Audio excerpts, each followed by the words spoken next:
Hey, it's Conrad Thompson. Thanks for checking out the podcast here on YouTube. Be sure to hit the subscribe button and the notifications bell. You'll get a notice anytime we upload some new content. And when I'm not asking Bruce, hey, how big was Batista's? Well, you know. One of the things I like to do is help people save money. And if you're watching this video right now and you're in a 30-year loan, man, you're overpaying your single biggest bill and you may not even realize it. I want you to do a little experiment for me. Take your calculator out, multiply your monthly house payment by 360 payments. That's how many payments there are in a 30-year loan. That big scary number, that's your total of payments. You're looking at that number? You know you can do better. Keep more of your own money right now and go to savewithconrad.com. Or maybe you've got credit card debt. Man, it's not a matter of if I can save you money with that. Your average interest rate on a credit card is more than 20%. And by the way, all the interest you pay on those credit cards, it's not tax deductible. Whereas the mortgage interest, well, that is tax deductible. So if you owe this debt, it's up to you how to pay it back. Doesn't it make sense to get the cheapest rate possible and the greatest tax deduction possible? Find out how much money you can save right now for free at savewithconrad.com. You don't need perfect credit. Even scores in the 500s can be approved, and it's no cost out of pocket. But maybe best of all, we're licensed in more than 40 states. We can help more families than ever before. But how much can we save you? Find out right now for free with a quick quote from savewithconrad.com.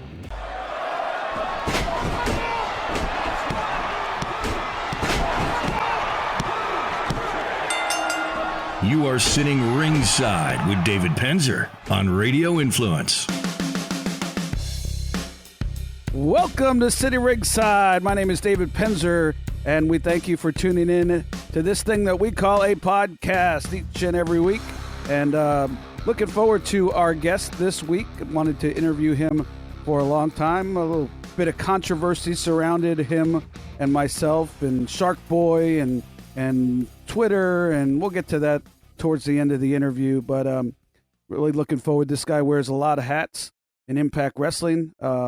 We go all the way back to the XWF days. So it should be an interesting conversation.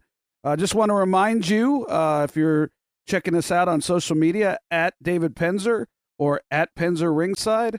If you want to email me for anything, ask any questions, we do answer them on the air. David Penzer at radioinfluence.com. David Penzer, all one word, at radioinfluence.com. As always, do not forget to subscribe, leave a review, tell your friends and neighbors, spread the word. We thank you for tuning in and look forward to bringing you more great content as 2018 rolls on. So without further ado, please welcome the lead announcer for Impact Wrestling, the VP of Digital Marketing and Content, former Tough Enough alumni, former WWE Jack of all trades, former possibly XWF Cruiserweight Champion, the one and only Josh Mathews. All right, ladies and gentlemen, as we told you this month, the month of February on Sitting Ringside is Impact Wrestling Month, where we're going to have a guest from Impact Wrestling each and every week. Last week, the Executive Vice President, Scott D'Amore, dropped by, and we're doing this to promote their co-promotion with Twitch. And somebody who could explain that promotion in much detail is not only the commentator, the broadcaster for Impact Wrestling all around the world, but also the Vice President of Digital Media.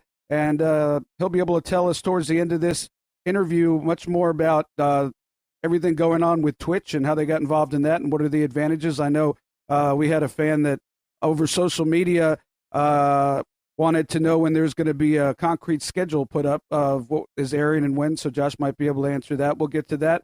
I want to welcome Josh Mathews to Sitting Ringside. Josh, how are you, sir? I'm good, Dave. Thanks for having me. I really appreciate it. Well, thanks for coming on. You don't seem to do a lot of these, so I wanted to grab the opportunity if I could. Sure. It's funny. There's a lot known about you in the wrestling world, and if you look into your life and career and the interviews you've done, there's not so much known about you. There's just a couple of bullet points. I know that you started off at Tough Enough before the first Tough Enough. Before we get to that, I'm assuming since you were on that show that you were a wrestling fan growing up. Would I assume correct? Yeah, I was a huge wrestling fan as a kid. I was a huge Hogan maniac. I started watching WrestleMania 3 would have been the first show that I watched live and became a fan from there. And stopped watching when I was a teenager, and then ECW got me back. I became a huge fan of what they were doing in Philadelphia, and never stopped after that. So you must have found out that they were having auditions for Tough Enough. I think if I saw correctly, they had over 4,000 tapes sent in, and then whittled it down to 13 people that were in the cast. How did that all come about? Yeah, I was actually in college, I think my sophomore year, and I was watching Monday Night Raw, and I was doing my homework, and, I heard the voice of Jim Ross say, do you think you're tough enough? Do you think you have what it takes? And at that point, I was, we had VCRs then, right? We didn't have, like, DVRs where we can rewind or whatever, and luckily I had a pen and paper there, and I wrote everything down. And I hit record on the VCR that I had on the TV and got all the information right, and stopped doing my homework. And that night made my tape and sent it out the next morning to New York, and actually to Los Angeles. Didn't cut it. And before Raw aired the following week, they had called me. A casting director had called me and said they were interested in me. And then a clip of my video played on Raw the next week. And then I was in New York for the first time ever a few months later, auditioning, and like you said, they had, I think there was 4,500 submissions that they got, and brought a few thousand out to New York for the audition back at then WWF New York, the restaurant there in Times Square. I showed up at 4 a.m. I think I was like 14th in line, and spent the whole day there. And then it was a 2-day audition process, and 13 of us made it into the house. Was it like American Idol, where like they whittled you down, like they put you in not really rooms like American Idol, but where they whittled you down, from 2,000 to 500 to 50? Was that the process, or was it just that at the end of the 2 days they told the 13 people who were going to be in the cast? I think if I remember, let's see. I think it was from the first day, and then I think a group of people. That's what it was. It was like 400 or 500 were invited the second day, and I remember finishing up that first day, and they asked me to stick around because they were going to send camera crews with the people that they either liked or didn't like, whatever the case may be, to spend the night with them and go with them wherever they're going to go in the city. And I stayed around all day and watched other people audition, and, they let me sit up in the top and all that stuff and watch all that. And then at the end of the day, they said to me, "We're not going to send a crew with you," to which I thought, oh, man, I'm never going to make it. Now that's them deciding I wasn't going to make it on the show. But then came back the next day, and I mean, it moved quickly. I think after that second, now I'm trying to remember back like 13 or 14 years, but after that second day, we went and got blood work done, and all that stuff had to take place. And then literally, I think it was like 4 days later, we were back and moving into the house. That's crazy. And as I guess 21-year-old guy who is a wrestling fan, is that nervous? Are you nervous? Are you excited? Are you terrified? Kind of a combination of both, I'm assuming. All of them. Well, I just wanted to be a wrestler. Like, I didn't want to be famous. I didn't know the money that came with being a wrestler. Like, that's just what I wanted to do. So I had no interest in being on MTV or things like that at 20. But it was, it was my way into the wrestling world. Like, I was figuring out what wrestling school I was going to go to and all that stuff while I was in college. This was just the fast track to get into the world that I wanted to be in. So there's been a lot of iterations of Tough Enough over the years. Yours was the first one and probably the most, MTV-ish, if I could say that. How much of what happened was pre kind of organized, and how much was legitimate? As far as, they had like, little storylines where if I remember you were upset because Maven went to visit his mom, and they had that you were lonely, and I think a fire broke out at the house at one point because you were messing around with somebody. How much of that, back in the day of all these MTV, Hogan Knows Best type shows, how much of that was, pre-produced drama, and how much was legit? Back then, I mean, it was reality. Now I know they have scripted reality, and, when Total Divas started, I watched them shoot the same scenes over and over again on that reality show. Ours was completely reality-based. There was nothing that was scripted. We were never told, oh, we didn't get that, or let's do that again. The only times we ever stopped recording were if they needed to get something like a brand. I was real bad with, like, drinking a Coke or a Gatorade or something like that. to get the brand out of the shop. But other than that, it was just roll on, and whatever happened, happened. I'm surprised. I would have guaranteed that was very heavily scripted. I'm actually shocked at that. So, as far as the wrestling and the training went, how did that go? Did you expect, it's a physical sport, that you're going to be putting your body through the ring, or was it harder than you expected, easier than you expected, about what you expected? I get it. It's a wrestling podcast, but he's saving us money on our mortgage. Do you really trust this process? The reviews don't lie. 5-star review after 5-star review. We make it fast, we make it easy, and it's no cost or obligation. Give us a shot to earn your business. I'm telling you, you'll be glad you did, especially if you like keeping more of your own money. You don't need perfect credit or money out of your pocket, so what are you waiting for? Hurry to SaveWithConrad.com. About what I expected. We trained every day in the ring for 4 or 5 or 6 hours, and then we'd go over and work out. But I was an athlete my whole life as a kid and stuff, and played football and sports and things like that. It was about what I expected. The headaches were a little more than I anticipated from taking the bumps in the ring. But once you get used to that, it was, there were some days where I would tell them that it was too easy, and I don't think they liked that very much. But from someone who liked to train and liked to do those things like that, it wasn't harder than I thought. Almost everybody quit that didn't make it to the end. If I remember correctly, they only had to eliminate one or two people because people were getting hurt and quitting, and they were banged up and want to continue. Did you ever at any point think this just isn't for me? I'm going to walk away, or were you always pretty much in it till the end? No, I was in it till the end. I mean, I never had any thoughts about quitting or giving up or anything like that. It was what I wanted to do, and to last every week and then make it to the end. I still wanted to work for that company. So when the transition came to be an announcer, it was I didn't even have to think twice about it, because that's where I wanted to be and that's where I wanted to work. So when that happened, it was an easy stop wrestling, let's try this mentality. So you didn't win. You didn't get the contract. At that point, what's going through your head? I know you mentioned that you were brought back about a year later or so, and we'll get to that real quickly. But what's going through your head? You don't win. Just continue on. Were you disappointed? I know you were smaller. Did you? It's funny. A lot of the guys now, they get sent to or almost all of them, the runner-ups get sent to the performance center. But back then, that didn't happen. So. Were there any discussions about, stay in touch with us and we like what you have to offer and, bring you down the road later? I think I honestly don't remember. The night itself was a whirlwind. It ended. And then I actually was approached by executives from MTV who wanted me to be a VJ. So I stuck around in New York for a couple of days after that and met with them and auditioned with them, and they were getting ready to launch MTVU at the time. So really it just became a more of, what's the next door that's going to open? This one's going to close. I'm going to go back home to Chicago. I'm going to go to college. At that point I could wrestle on the weekends and things like that. And that's what I was thinking as I was there that night. But really it was just, the door had opened to be a host on television on MTV. And I really enjoyed that audition process. So the hosting thing kind of was what was right around the corner for me that I didn't even realize.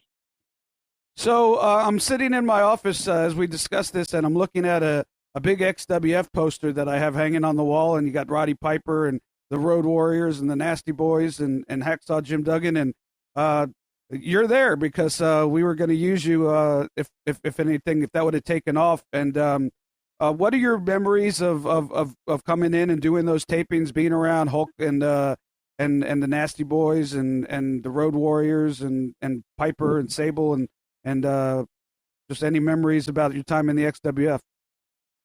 Yeah, that was so much fun. And, it was an education for me, like you mentioned, the names that were there. And Roddy Piper was so great to me. You hear all these stories about people in the wrestling business around the veterans and, they get in trouble for not saying hello or things like that. I remember Hulk Hogan came up to me and introduced himself to me and said, my son and I, Nick, who had to be, 4 or 5 years old at the point, that they watched Tough Enough and they liked it and they wanted me to win and things like that. And it was surreal. And it was, a great opportunity to see those people and to see, a different wrestling company starting. And at the time I thought, okay, this is going to be great. This is going to be it. The fact that it you and I both. Well, and truth be told, years later now, I mean, whoever was in charge was sending me a check for $1,000 a week for, a few months. And I remember having to call WWE and tell them I can't come to WrestleMania because I'm technically not under contract, but it's the right thing to do. These people are paying me every week. And, that was great. And also that it didn't take off also kind of opened my eyes to, okay, not everything is going to pan out the way it looks like it's going to be. It was an education for me. I was 21 maybe at this point in my life. And it was, to see all this hard work and all these people come together and everything you guys were doing behind the scenes, to see that it didn't work, I thought, okay, it's an education and it's a learning point.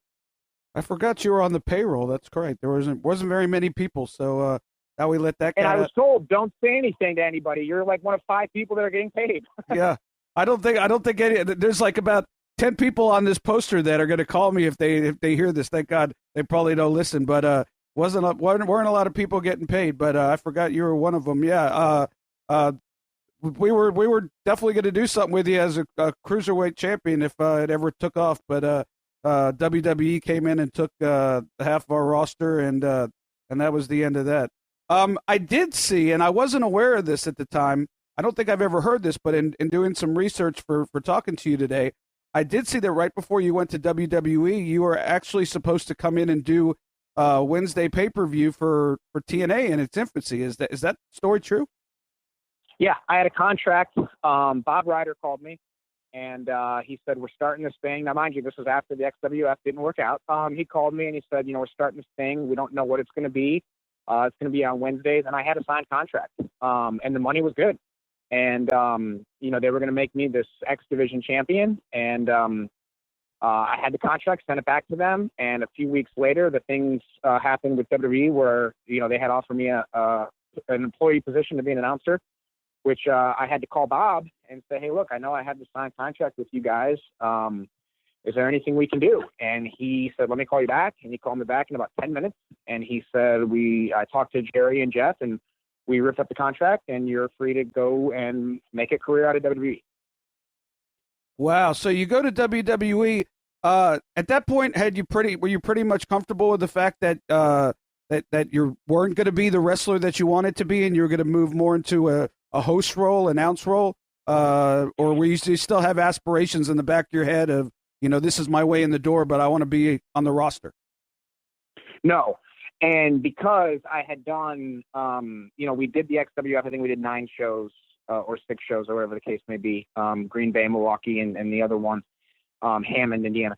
And then I had done some independent wrestling, and I hated it. I hated the driving. I hated being alone. I hated being away from everyone that I knew. I hated working with guys that were bigger and not bigger, but bigger and sloppy.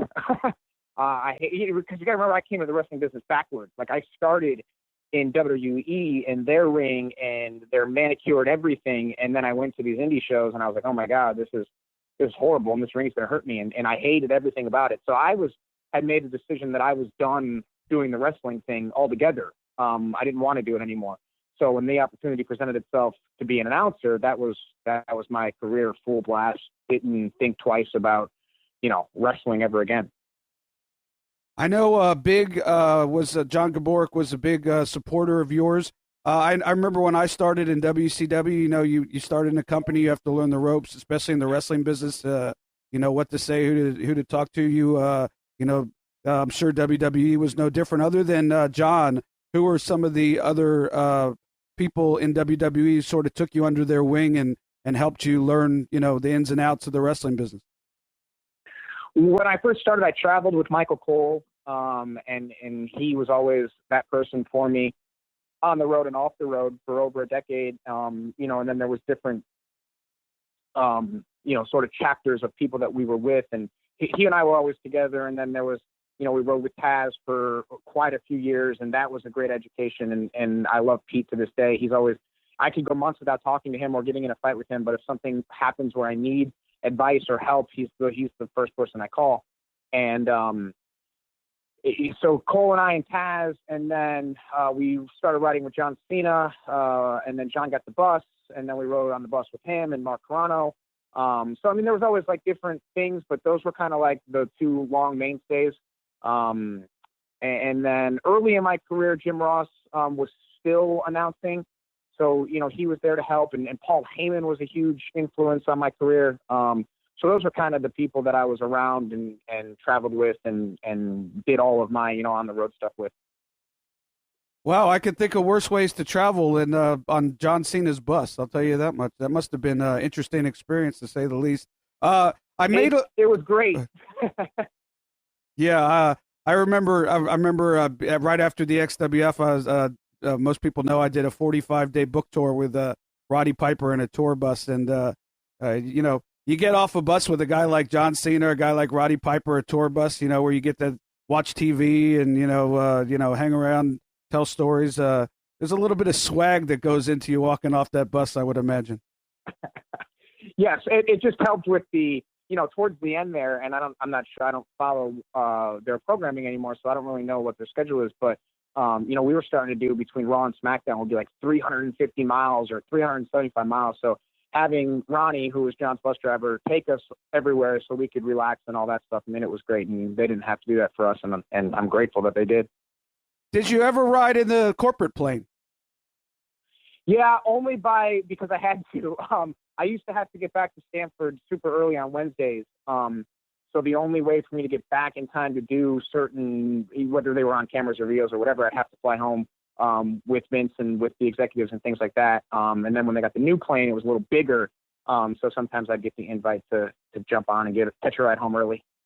How was that, riding with the executives and Vince? And any stories you could tell about any of those flights?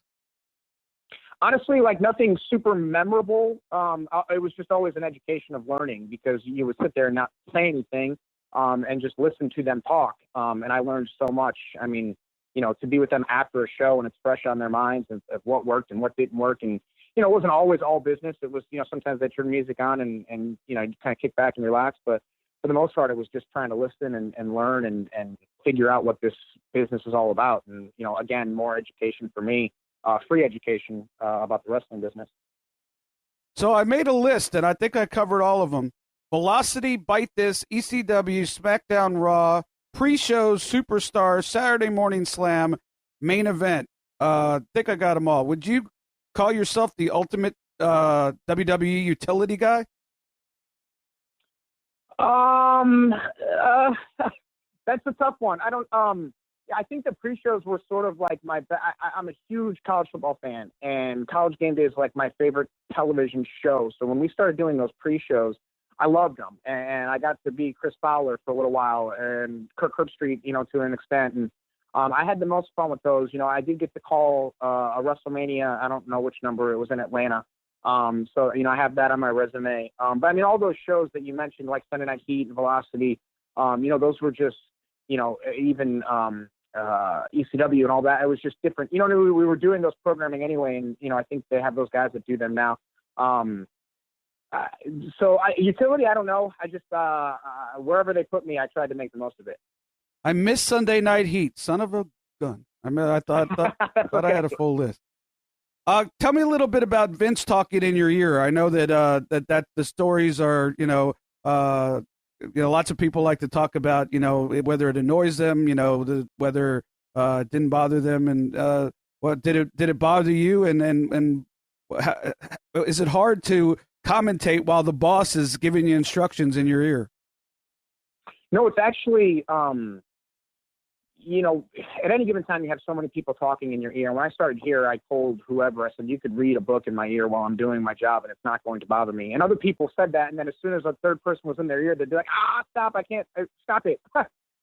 It's different to say it and then actually have it happen. And, you know, it's just the way it is up there. At any given time, you have your two partners, Kevin Dunn, Vince in your ear, and Kevin and Vince, they don't know when the other one's talking to you, so they could both be talking, and you know, you're just trying to listen and deliver the announce. You know, you do your job the way they want it to be done and the way Vince wants it to be done. So it wasn't, you I was nervous at times because I wasn't sure exactly where he wanted us to go with different things, and you would make a mistake or do the right thing, based on your instinct. But it was always cool in my mind that he was so dialed into what was happening that he's listening to everything you were saying, and you're his last sort of like way to get it out there. It was you're in the line of fire, and sometimes that's fun. It has to be intimidating. It would have been intimidating for me if, like, in WCW Nitro, if Eric Bischoff is in my ear going, "God darn it, you're supposed to do this," I would have. I think I would have had a nervous breakdown. But so not intimidating at all, or you just put up with that as part of the part of what it takes to work for WWE. Yeah, and what's going to happen, and 9 times out of 10, he, if you did something that he didn't want to do, he would tell you, you did this when I wanted you to do this, but it's over now. You know what I mean? Like that happened. Okay, now we have to move on. So that's the thing you have to just keep in your mind is that, okay, it happened. Just don't make that mistake again. If you continue to make the same mistakes, then it becomes a problem. But I, to this day, and it's been 5 or 6 years since I've been there, I can remember almost everything. And I have a weird mind that way, but I can remember almost everything that he taught me over the years. And it was funny because Jeremy Borash, who was now with WWE, he went there and he was there for the Royal Rumble weekend. And he, I talked to him after everything came out, and he said to me, he goes, I sort of listened to the announcers get produced, and it was everything that you've ever told me and taught me when we're in. And I said, yeah, well, when you do it for over a decade and it's all you're doing, it's your only job there. You remember the things that they want you to do and the things that they don't want you to do. So yeah, JB's in for an education, I would think. We'll talk about him a little bit later, but you talked about the end of, talking about 10 years. What would, if you had to pick 1 or 2 memories, what would be the best memories of your time with World Wrestling Entertainment? A lot of people point to getting stunned by Steve Austin at WrestleMania. That was only a way for me to get off the announce table for them to so I would have liked to have finished that show, but I mean, that was a cool memory. I don't look back too much on what I did. I'm more of a forward thinker and what's coming up next for me and my career. But, if I did stop and look back, it would be probably that WrestleMania, the whole build up to that, being told I was calling the show, all of those things. And then really just the whole experience of being there for so long. How was it taking the clothesline from JBL, just out of curiosity? I almost don't remember that. I know that we were in Cleveland. I think it was a Survivor Series, and Johnny Ace came up to me and said, I think you're going to take the clothesline from hell. And, and John just said, get out of the ring after I hit you. And I think maybe my adrenaline was so dialed in that I don't remember it hurting. He must have liked you then. So tell me, how did your departure of WWE come about? And then it wasn't too long before you were in TNA. How did that come about as well? Yeah, I mean, I knew, I was told, it wasn't a big surprise or secret. I was told 6 or 7 or 8 months in advance that it was probably, that was the direction they were going to go. And, it made that last year kind of more fun because there wasn't so much pressure on me that I put on myself. So, after, everyone there would always say, eventually you're going to get your number pulled, and that's just the way it goes. And I had been there for 13 or 14 years at that point. And that day, in the summertime, Impact was doing their tapings in New York. So, again, we had our morning meeting. Everything was fine. It was no big deal. It was, here's your no compete and all the things that we're going to do for you and over the next few months. And then it was a phone call first to my family and then to Taz, who was at Impact. And I said, this happened today. I said, oh my God. He said, let me call you right back. And he hangs up and he called back and he said, how long till you can be in the city? I said, I could be there in 45 minutes. So I hopped on a train down to New York and met with Impact that day. And we had a handshake deal that day. So I was out of work for roughly 5 or 6 hours. And then I got to enjoy the summer in New York, go to Yankees games, things like that, and then moved to Tennessee at the end of the summer and started with Impact the day that my no-compete ended in August or September. So I know that, from working with you a little bit in Impact Wrestling in 2017, I know that you're a guy that doesn't really get intimidated. Was it intimidating at all replacing Mike Tenay, who really was the only voice of TNA wrestling from its inception? I'm not saying this to be disrespectful, because I respect Mike and everything that he's done, but intimidating, no. That's the wrong word to use.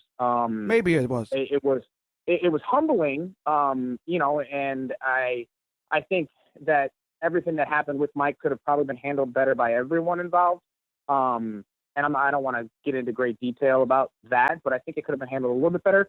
I think Mike did a great job with what he did here. But intimidating, no. Humbling, a little bit. It was just, I know that Mike probably didn't see that one coming in his career. He probably thought that he was going to get to, hand the reins over to JB or whoever when he was done. And, sometimes things don't really work out the way that we think they are. But I met Mike a few times when they came to VOs. He was super nice to me, full of information. Obviously, as everyone knows, that he is full of information.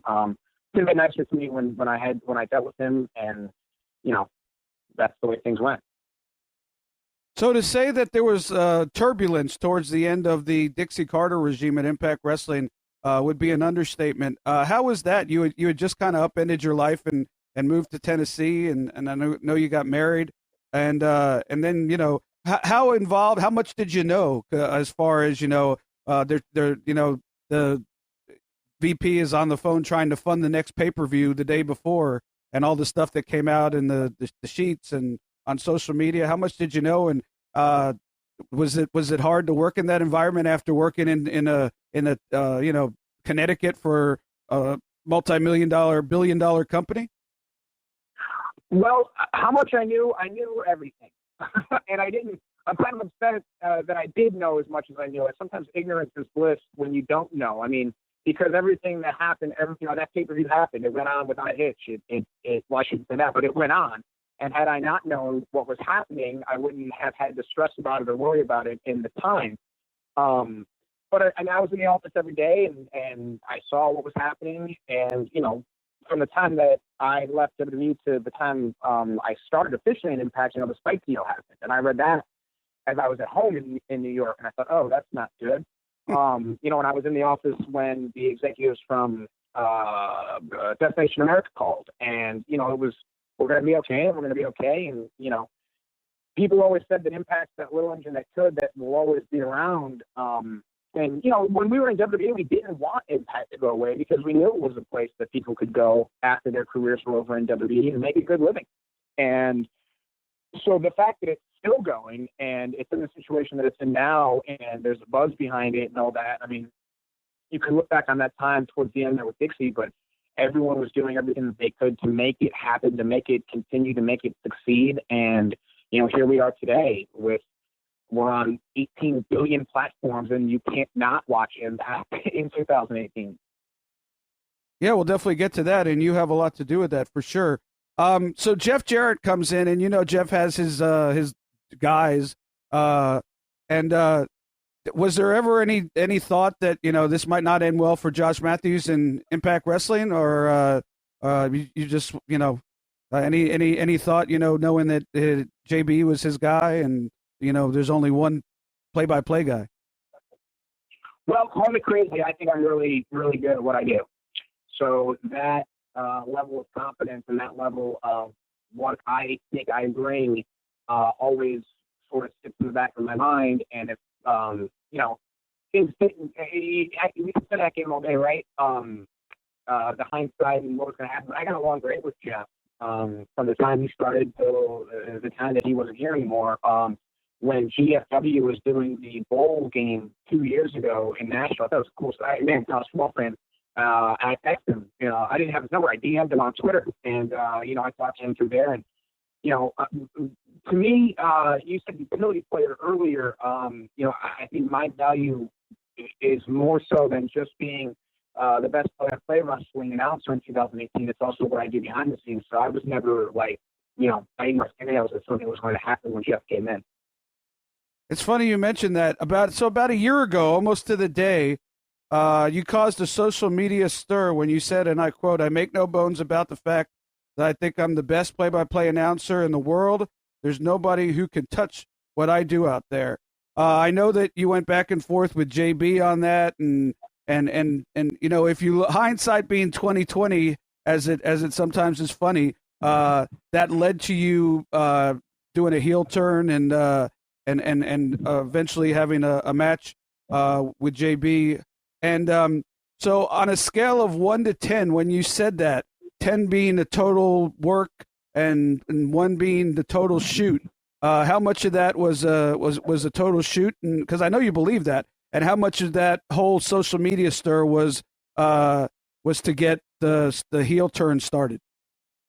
No, the whole thing was the shoot. The whole everything I said in that interview, and you quoted the part where I said what I said about my career, but I also said what I wanted to do for Impact, and that was bring video games and action figures and bigger arenas and more tours. And people forgot about that, and they held on to the one thing that I said about how I feel I am at that particular job.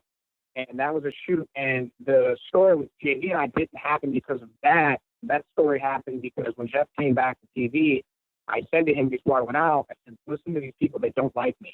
And he sort of laughed and played it off. And when I came back at the end of the night, he said, no, they don't not like you. They hate you. And I have an idea. And we laughed, shook hands, and the whole thing rolled out. And then the interview came out my first day. That was the interview. And when that came out, it sort of just escalated that story. It made it happen sooner than it was going to. It was going to be a slower burn. But because of that interview and because of everyone gravitating to what I said on that particular interview, that's what fast-forwarded the story to, how quickly we got there.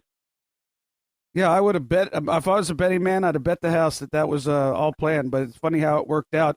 I thought, and I've told you this, not kissing your ass, I told Jeff and anybody else who listened, I thought you were fantastic as a heel. Interestingly enough, when I asked you if you enjoyed it, because most people enjoy being a heel, if they have their dithers in the pro wrestling business, would you rather be a babyface or a heel? 9 out of 10 will tell you I'd rather be a heel. It's fun to be able to be an ass. I remember you telling me you didn't really enjoy it. Did you think you were good at it? Did you have to work at it? I thought I was good at it. It's just, I think that the role of like company ambassador or someone who's always going to wave the flag of Impact or do an interview with you at 4:30 on a Thursday, at the end of the day, or to do, the media that I do, or to sing the praises as much as I do for Impact, it's hard to do that as a heel. So I did what was asked of me, and will always do what's asked of me, with asking questions, obviously, because I like to know what the direction is for all these different things and chime in where I think my opinion matters. But we need cheerleaders, and we need more than one cheerleader. We need many cheerleaders. And, I thought it was great that Ed's gotten down over the UK and Ed's out here in India right now, because we need those things. And to do that as a heel on a 2-hour television show is okay. But you have to still have your credibility to be able to talk about the things that are happening in the company, and to be able to turn that on and off is difficult sometimes. So you had the match, and it was a lot of pre-production, and sort of told the story. And Shark Boy even made a cameo, and based on the whole Twitter deal. And what were your thoughts on that whole thing? You hadn't wrestled in a while. Were you looking forward to it? Did you like the outcome? I had fun. I had a lot of fun. I had fun in the planning. When they asked me about the thumbtacks, they were all sort of like, I don't know if he's going to say yes to this. I lost some weight because I had something to look forward to. I was in the gym training. So it was a lot of fun. I thought the outcome was great. I thought the buzz around it was great. I thought the buzz around the whole show was great. I thought that, my buddy D'Angelo Williams being there was awesome. He and I had a bet about who was going to have a better match. So I just think that it was the perfect way to sort of have an event in the summer. I had plans after to do other things with other celebrity people and things like that didn't get to come out of it. But for that being the end, I thought it was fun. So who won the bet? Well, it's undecided because I think I won and D'Angelo thinks he won, but the table that he didn't go through says differently. So to be continued on that wager. So you are the vice president of digital media, correct? How did you get into that role? Is it something that you were interested in? And what does it entail for people who may not know? Originally, it was filling a gap. It was coming in and being a part of the office and seeing what needed help and where we needed help. And, my official title is VP of Content. So, it's more marketing. It's, our team's getting bigger and more robust, which is great. You need that. You can't have one person doing all of this, for over a year. Now we've got more people in place and, it's growing. But originally, I think it just came from necessity. And, when it was The Office and Coming Station and it was John Gaborick and Dixie Carter, I got to do something different every day. And, work in marketing or work with this person or do that, or, hey, this needs help. And, if you're smart enough to figure it out, you can. So now it's more dialed into making sure that the website looks the way that it needs to look and content's there the way that it needs to be delivered. And, we have a lot happening, right? We have all these independent partners that we're working with, and it's just making sure that information is readily available. And then it's the marketing of the show each week. Absolutely. So we have a new team in charge, Scott Demore and Don Callis. They've been around for a couple of months. How is it working under them? How is it different than Jeff or different than Dixie or Billy Corgan?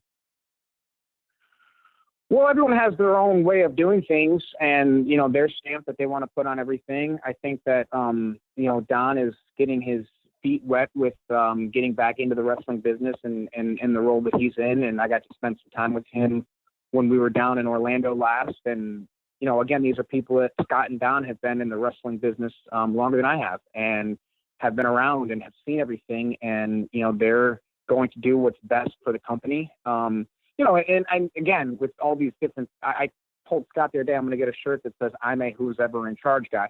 But, I like Billy Corgan too. I got along great with Billy. I thought that some of his ideas were cool. And obviously I've known John since I'm a teenager and, I still talk to Dixie to this day. So it's, you make these friendships and things like that. But as it relates to the business, I think that Ed Nordholm, our president, has done a great job of putting Scott and Don in positions where they are. And we're all just trying to get to the future and all trying to get to a situation where, Impact can be as big as everyone thinks it can be. Couple more questions, then I'll let you go. We had the Pope on earlier this month, and he was talking about working with you. What are your thoughts of working with the Pope? And you guys made an interesting team. I'm wondering what if you enjoyed it.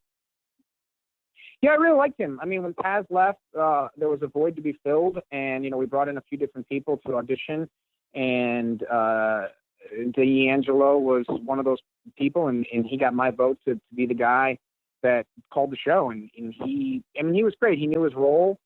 He knew what he needed to do each and every week. He was prepared, and I thought he did a good job of bringing excitement and energy. And really, I mean, he would come in, he would do the show, and he would leave. Where we weren't on the road as much. He didn't really come to every day of TV because he didn't need to be, so we didn't get to really form that bond. But we were, I know I can always count on him to be there and for his support. And I consider him a good friend. And I thought by the time he was done, I was disappointed that was the decision that they made, to not go with a three-man booth or to not have him stick around. So you mentioned it earlier, JB leaving Impact Wrestling. I think everybody was shocked. I'm assuming you were shocked. What were your thoughts initially? You didn't have a broadcast partner anymore, and what were your thoughts about that? No, I was just happy for JB to get an opportunity to go and work for WWE and to see what it's like to be there and to just experience that overall. So you worked this past week with Sanjay Dutt and also back-to-back weeks with with Scott Demore on Twitch. So wondering what your thoughts on that. Who was it more fun to work with, Scott Demore or Sanjay? Well, I'll never answer that question. But, Scott told me to ask you that, by the way. I have to think back now. So Sanjay and we called Impact that aired on this past Thursday. I thought Sanjay did a phenomenal job. Sanjay is also a very talented writer, and he knows these stories inside and out. And I thought by the time we were in Seg 3, it was like he had been calling wrestling shows for years. And obviously, as a fan and as someone who's been in the business, you know that he was going to catch on quick, and I thought he did. He's never done commentary before this past Thursday, and I thought that all the reactions from social media was great, and everyone was behind Sanjay with what he did, and I thought he did a great job. Scott and I called the Twitch show together the next day, which was a little different for both of us because it was a show that took place with WrestlePro in New Jersey. The first few matches were guys that neither one of us were super familiar with that we had seen before. So it was challenging in that aspect. And Scott's done commentary before, color commentary. I thought Scott was a lot of fun to work with. I could see doing shows with both of those guys moving forward. Twitch, Impact, Explosion, all those different things that we have, and can work well with either one of them. I thought it was a lot of fun. So tell the fans about this partnership with Twitch, and you mentioned doing a WrestlePro show, I believe, in Jersey. You guys are doing a lot of different events around the country and around the world. Tell me about how it came about, if you know, and what it's going to entail, and how folks could check it out.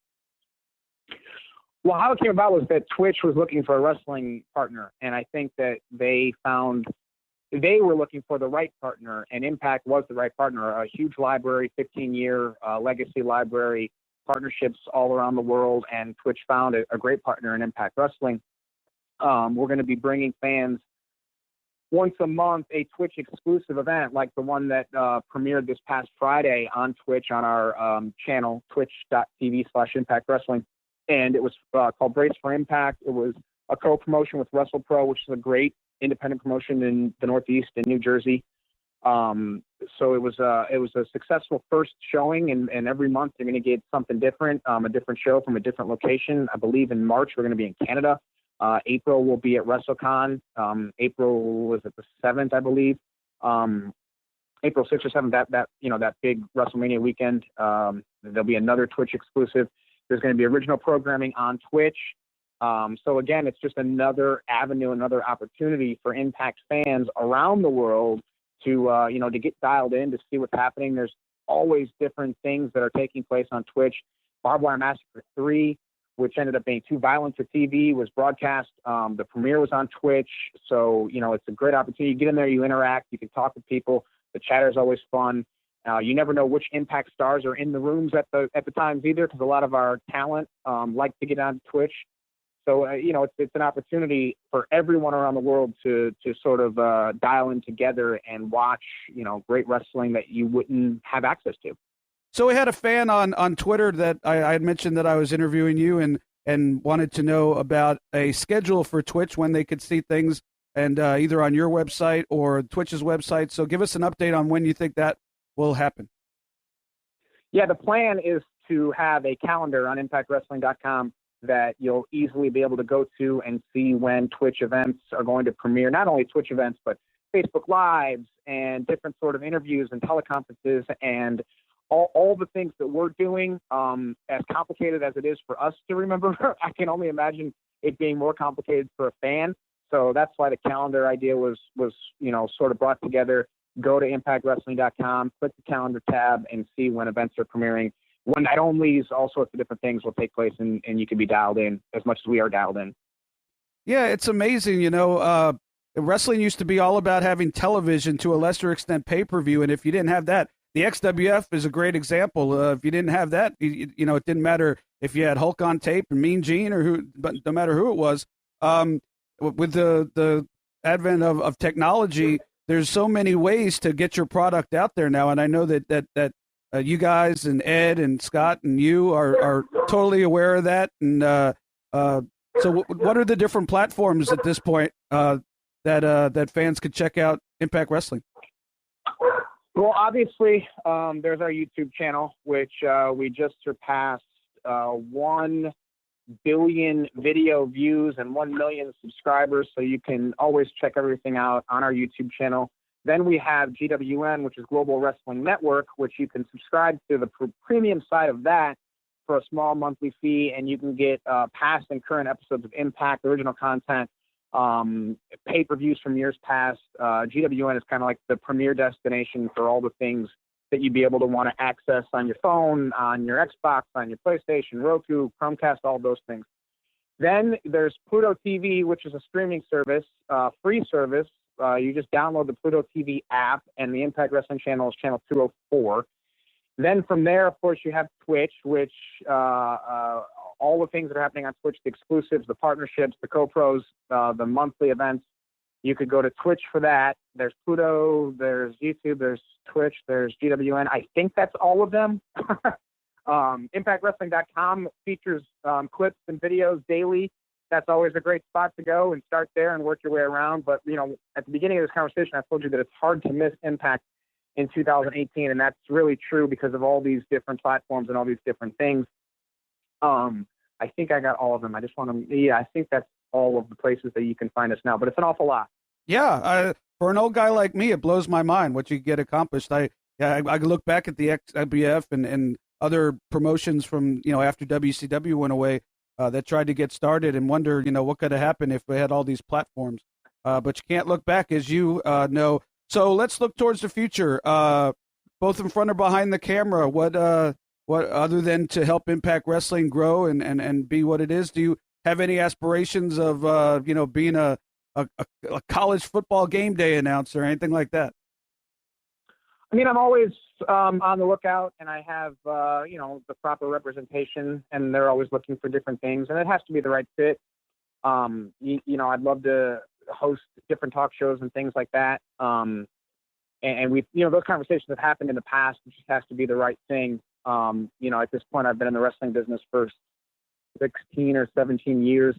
I love it. I still love it. And they always say when you love something, you never really work in your life. So I've had the blessing of never really having to work, and to be in a world that I love, and continue to love and continue to want to see. And that's the great thing about Impact, is that, in WWE, I was a cog in the wheel, where you were just part of a machine, and really don't appreciate how they can sell out, a stadium or an arena every Monday, and then to come here and to really help and to be a part of everything from the digital side to the marketing side to the planning. I mean, I was on the phone earlier today with Ross Foreman, who does our PR, and we're figuring out how we're going to do our VIP for April for our next set of tapings and all that sort of stuff. And it's fun. And, you get to meet the fans. And I mean, there's been times here in the past 6 months where I've called fans. I've done customer service. I've gotten on the phone and talked to fans.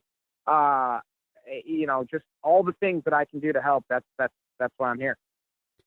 You certainly are a team guy from the 6 months or so that I was able to be back there. One last question, and I'm asking for a friend. I swear, I'm asking for a friend. But what does one need to do to get unblocked from Josh Mathews' Twitter account? I knew you were going to ask me that. This is for a friend now. Honestly, okay. One, I have blocked my fair share of people, but I also have a child who takes my phone and is on my phone more often than I am, and there's times where I have followed people, blocked people, started that buttons are being pressed unbeknownst to me. But you, Dave, I did block on purpose, and I'll unblock you. We're friends. I was asking for a friend. It wasn't me. I swear. Well, I know, but I again, in the power of Twitter, and people can say and do whatever they want on Twitter, but you also have the ability to not hear. Somebody sent me a message last night, or tweeted at me last night, that said, "I don't like your commentary, but I really appreciate how hard you work for Impact Wrestling." I wanted to say, well, okay, all right. And then another person said something like, "How you're so irrelevant." And then I looked, and they followed me. And it's like, if I'm irrelevant, then why are you? I didn't ask you to follow me. So it's a strange, it's a slippery slope. And I get that it's important, and I've had my fair shares of having, making mistakes and getting on Twitter and saying things that I shouldn't have. And I've learned from that. And I don't tweet that much anymore. And sometimes I want to say something and I just won't. And I think that's probably the best way to play it in life. Yeah. It's funny. I was just getting onto Twitter, and you had said something about back and forth with JB about anybody could be a ring announcer, and I'm thinking I care less. You've been in this business as long as we have. It takes a lot more than that to be offended. You know that. But I'm thinking, okay, well, I could use this as an opportunity to try to get more Twitter followers. So I engaged you. We went back and forth. I was just playing. I don't know if you were serious or not, but it ended up with me getting blocked. But I was just asking that for a friend. But it would help the promotion process of this interview if you did, at least for this week, unblock me so I could tag you to promote the podcast, and then you could block me again if you're not happy with I don't talk politics. I talk a little football, big Tony Romo announce fan, mostly it's just wrestling stuff. But just I know that I talked to you a little bit about it at Impact, but I was just totally, I'm admitting I was totally using you to get Twitter followers. So I appreciate the 30 or 40 or so that I picked up before you blocked me.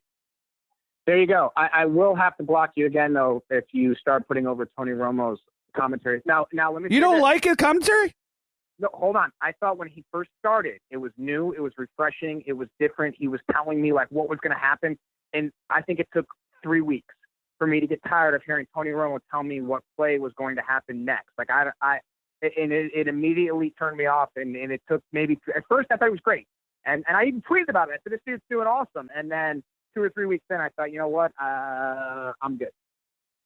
The play calling stuff, it gets a little old. I'll admit that, but to hear he acts like he's still a football player watching a football game as opposed to a commentator announcing a football game. I just think it's refreshing. Sort of like when Gruden first started, he was refreshing, and then people got used to it, and it wasn't that big a deal anymore. But I'll get blocked again probably for putting over Romo, but that's not till next year because the NFL's over. So hey, I appreciate the time, and best of luck. You never know. Maybe I'll see you again. This is a crazy business. Oh, one other thing. You did mention when I started you were at Impact, you're going to help me get verified. Still waiting on that. Any chance that's going to happen anytime soon? Well, probably not. Yeah. My son was so excited. I have two 20-year-something sons, and they said, you're going to get verified on Twitter? And I said, I don't even know what that means. And I didn't know what that meant at the time. Well, honestly, there is a reason. I mean, when we were working with a company that was able to do that, and I helped everyone get verified on Twitter and Instagram and all the things. We're not working with them anymore. So it's just one of those cases where when we get that next group of people that can help with that, then, you'll be on my list of you and Santana from LAX. He wants to get Instagram verified, and I get it. I wanted all that stuff too. So I will make that happen for everyone when I get the opportunity to do so. All right. I need to impress my kids. So it's at David Penzer. Just make a note of it whenever you get a chance. And hey, thanks, Josh. I appreciate it. Best of luck. And I'm sure I'll see you down the road, but I really like Impact. Scott D'Amore is is a good friend of mine, and I really enjoyed working for Ed. I don't know Don Callis, but I think that you guys got something, bubbling here, and I really wish you the best. Thanks, David. I appreciate it. I wish you nothing but success with the show going forward. I know that you have fun doing it, so I hope it lasts for a long time for you. I want to thank Josh for his time. I hope you enjoyed the interview. He doesn't do a lot of them, so it's interesting to hear his story. That's what we try to do here on Sitting Ringside: tell stories and hear people's their journey through the wrestling business, a business that I've loved and been a part of for over 2 decades now, believe it or not. So if you want to, now that we're friends again on Twitter, now that we're going to play nice, if you want to follow Josh on Twitter, he is verified. I'm not verified. You can follow him at Real Josh Mathews, be sure to check him out. And I do have to warn you, you do have about a 10% chance that he will block you at some point, but there have been a list of people who have been blocked by Josh Mathews, who's like a Hall of Fame of professional wrestling on Twitter. Shark Boy being one of them, and so many others that it's almost like something to take pride in. Now, I don't want to mess up our new friendly relationship. We're going to play nice on Twitter with Josh, but if you do get blocked, you can wear it as a badge of honor, as we all do and did. Looking forward to the rest of February, and the road to WrestleMania should be fun. Got to have all kinds of guests. We are working, as you know, with the Legends of Wrestling, as I do from time to time. We have a big show coming up in Augusta, Georgia, and they are going to bringing in Road Warrior Animal, the $1 Million Man Ted DiBiase, Mick Foley, Ricky the Dragon Steamboat, and I'll be hitting all those guys up to come and sit ringside with me. So we are looking for bigger and better things. And I know there's one fan on Twitter that keeps holding out for Sting. Well, the Legends of Wrestling booked Sting in Detroit in April. So I'm going to try my best to get the one and only Sting on Sitting Ringside. I'd say my chances are about 70%.